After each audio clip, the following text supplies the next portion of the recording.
Assalamualaikum warahmatullahi wabarakatuh. Perkenalkan, nama saya Ahmad Muhdisin dari SDN 1 Karangmenjangan, Kecamatan Sembelai Timur, Kabupaten Ogan, Komering, Ulu Timur, CGP Angkatan 11.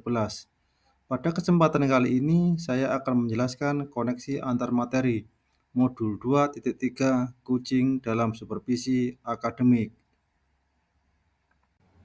Tujuan pembelajaran khusus.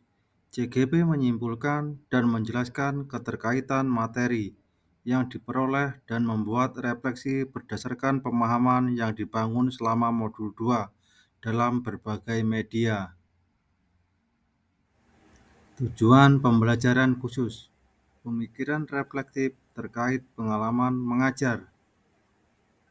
Pengalaman atau materi pembelajaran yang baru saja diperoleh. Dalam modul 2.3 ini saya mempelajari tentang supervisi akademik yang bertujuan untuk pengembangan kompetensi diri dalam setiap pendidik di sekolah.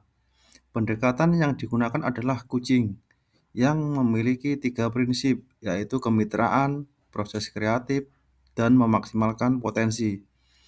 Kompetensi inti kucing yang harus dimiliki diantaranya kehadiran penuh atau presensi, mendengarkan aktif, dan mengajukan pertanyaan yang berbobot. Percakapan berbasis kucing menggunakan alur Tirta, yaitu tujuan, identifikasi, rencana aksi, dan tanggung jawab.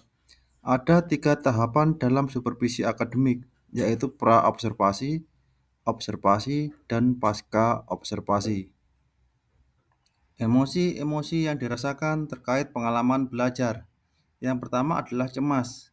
Sebelum mengetahui isi materi ini, saya sedikit cemas karena khawatir tidak mampu dalam memahami dan mengaplikasikannya. Yang kedua adalah tertarik.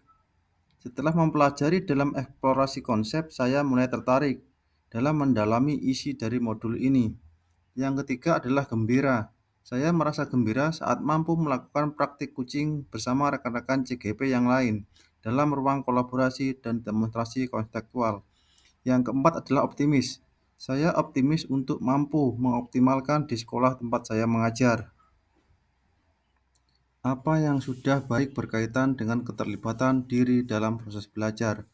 Saya mampu berkolaborasi dengan rekan sejawat saat mempraktekkan kucing menggunakan alur Tirta dan sesuai dengan prinsip kucing dalam ruang kolaborasi dan demonstrasi konseptual baik berperan sebagai coach, kunci, maupun sebagai observer atau pengamat.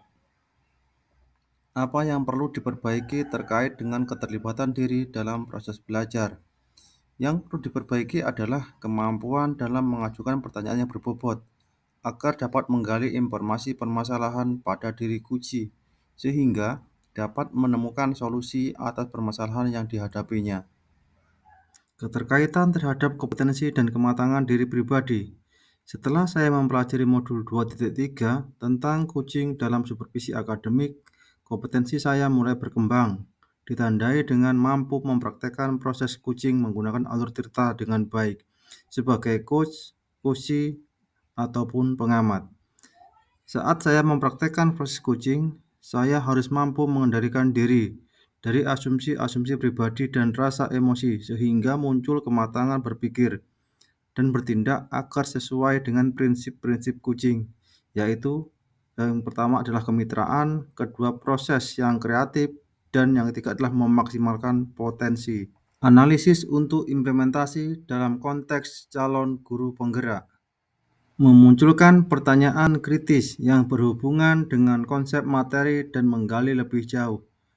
Bagaimana prinsip kucing yang dapat diterapkan dalam kegiatan supervisi di sekolah? Yang pertama adalah prinsip dapat diterapkan jika kepala sekolah memiliki pengetahuan tentang kucing dalam supervisi akademik dan mau menerapkannya.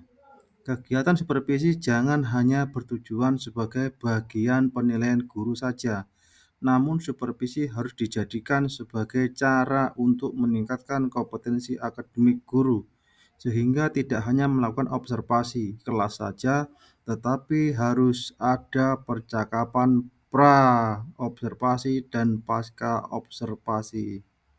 Yang kedua, dalam percakapan pra-observasi, kepala sekolah harus mendiskusikan perencanaan yang akan dilakukan oleh guru. Sedangkan saat pasca observasi, kepala sekolah memberikan umpan balik tindak lanjut terkait pelaksanaan observasi kelas yang dilakukan oleh guru. Mengolah materi yang dipelajari dengan pemikiran pribadi sehingga tergali wawasan, insight baru. Coaching dalam supervisi akademik dapat berpengaruh dalam terwujudnya pemimpin pembelajaran yang berpihak kepada murid. Pembelajaran yang berpihak kepada murid adalah hal yang sangat penting untuk diterapkan dalam lingkungan sekolah. Agar dapat terwujudnya pembelajaran yang berpihak kepada murid, maka guru harus memiliki kompetensi menjadi pemimpin pembelajaran.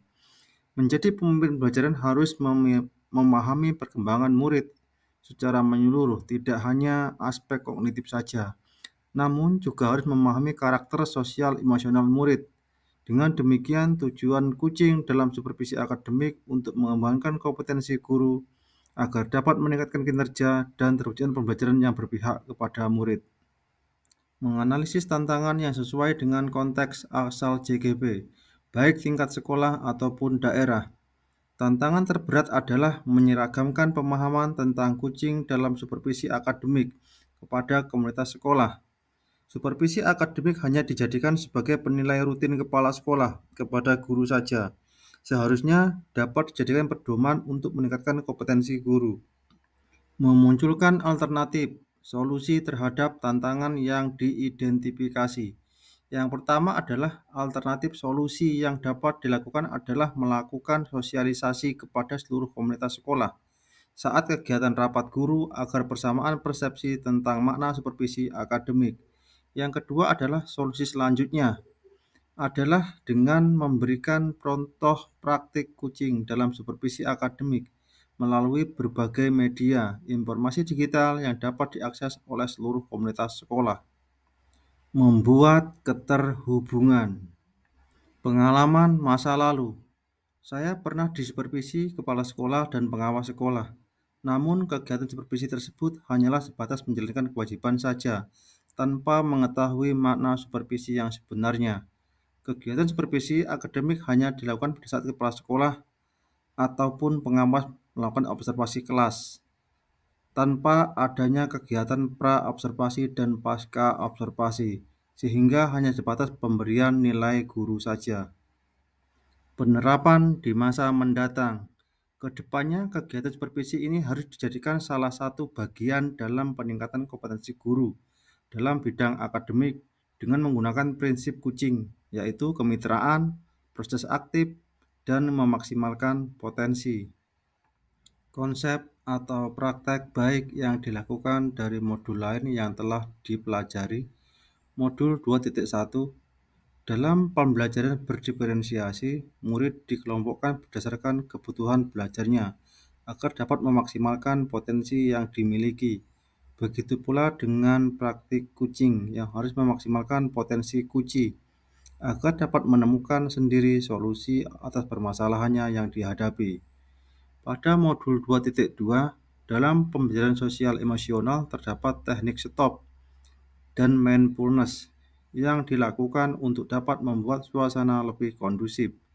Saat melakukan coaching pun seorang coach harus menerapkan teknik tersebut agar dapat fokus dan terwujud kehadiran penuh saat melakukan coaching.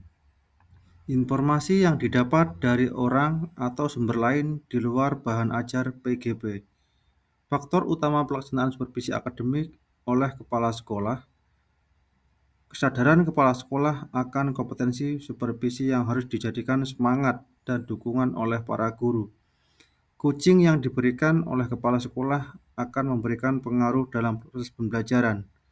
Suasana kebersamaan sekolah yang mendukung bisa dijadikan sebagai sarana untuk membangun kinerja lebih maksimal dan kegiatan supervisi akan berjalan lebih nyaman. Demikianlah koneksi antar materi modul 2.3 Coaching dalam supervisi akademik. Terima kasih. Wassalamualaikum warahmatullahi wabarakatuh. Salam guru penggerak.